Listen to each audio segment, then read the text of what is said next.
Well, thanks for sitting down, man. How you doing? Good, man. Thanks for having me. This is a nice view. Have you ever been up here and see the A few times for recruiting purposes. It's a good shot for the recruits to, give them a taste of what LA looks like. But. Yeah, this is it's awesome to be back. And I just want to ask you first, this was a challenging offseason, obviously, for everybody, you, the Pac-12 football. How were you able to really stay connected with your teammates, with your coaches, and how were you able to stay in shape? Yeah, it wasn't easy, especially at first. Being from Arizona, I was home, and we just started spring practice, got canceled, and really that was kind of a time I wanted to step up as a leader. And as a quarterback, it's your job to kind of be the voice in that locker room. So I was kind of upset that I didn't get that, but the best thing to do is just stay in touch with everyone through social media and texting and calling everyone. And staying in shape, it wasn't easy either. They're closing stuff down, and I'm trying to get work in, but we found a way. And my dad was being my receiver at times, trying to spot catch for me. But him and all my coaches back home did a great job of trying to make it work for me. So where did you work out at? Just makeshift places? Yeah. So like one of my buddies' dad's a personal trainer, so he set up he had some free weights for me to use. My dad was spot catching, so it was just me, my dad, and my quarterback coach throwing at parks around the city, so trying to make it work. Slovis looking now, throws towards the end zone, wide open, touchdown, Amon-Ra St. Brown. It's got to be a lot different throwing your dad than throwing to Amon-Ra and Drake and all those guys, huh? Oh yeah, we would always make fun of him. Like if I threw him high one, we'd be like, man, Pittman would have gotten that one. So last year, you're thrown into the mix, man, right away. Yeah, this is your team, you're the guy, there's no looking back. How different is the feeling for you going into this year knowing that this is your team now? It's a lot nicer, it's just having the confidence of not only knowing the system a lot better, but just knowing kind of what to expect to an extent. The first game you go out there, shoot, it's like things are going 1,000 miles an hour.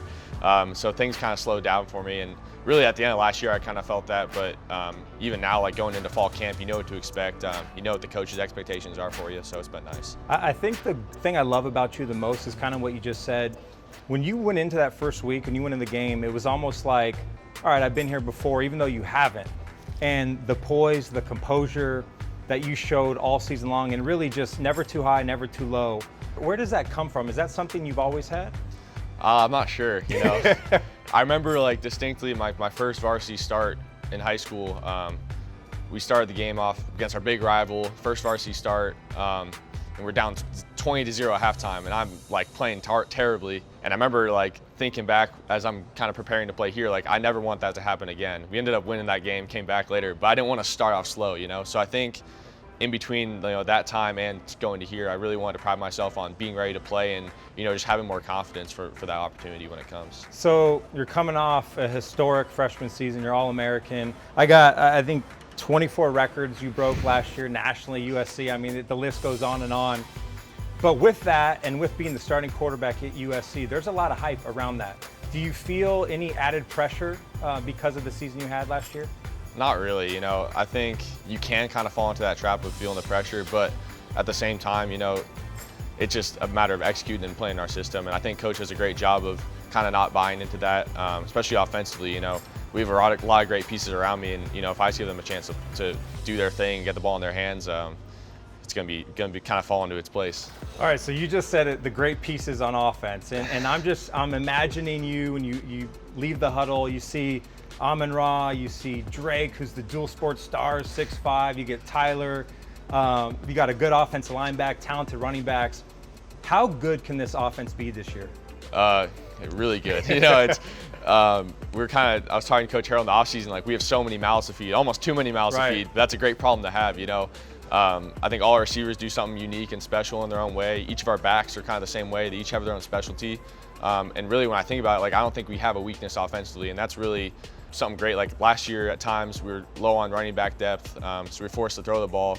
So that was the one thing last year I felt like we could improve upon, and now with everyone coming back, I feel really good at where we're at. So this is year 2 under Graham Harrell's offense, the air raid system, high reps, high execution.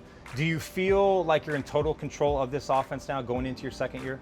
Yeah, definitely. It's that's something too. There's a lot of nuances within the system. So a guy can have an option to sit or keep going or throttle.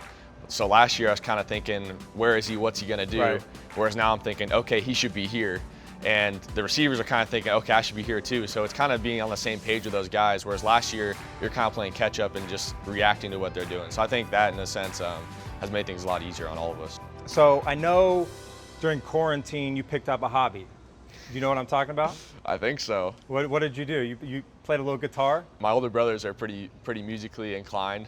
Me, not so much. So for my birthday, my mom, I guess she's really trying to, push me in that direction. So I was bored, had nothing to do, so she bought me a guitar, and I kind of tried to pick it up, but it didn't work out so well. Listen, USC quarterbacks were versatile, man. You're a musician.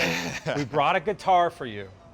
I don't even know how to open this. All right, so you're gonna grab that. Oh man. You're just oozing talent, man. I didn't memorize them. So when you go on online when they teach you, they'll put like different fingers here. So that was my big issue, is you push it down, but my fingers are too big. Right. So like right now my finger's touching this one, but it's really touching the second one too, because my fingers are fat. All right, So well, figure it out, man. Put it on one string. Let's go. See, that's the good, best I dude. got. I don't even know what I'm doing. There it is. See, I can throw a football a lot better, but That's it's good, something to dude. pick up. That's All awesome. right. Hey, thanks for watching. If you enjoy that clip, make sure you click subscribe somewhere down here. From game highlights to exclusive interviews and rankings, we've got everything you need as a college football fan right here, College Football on Fox.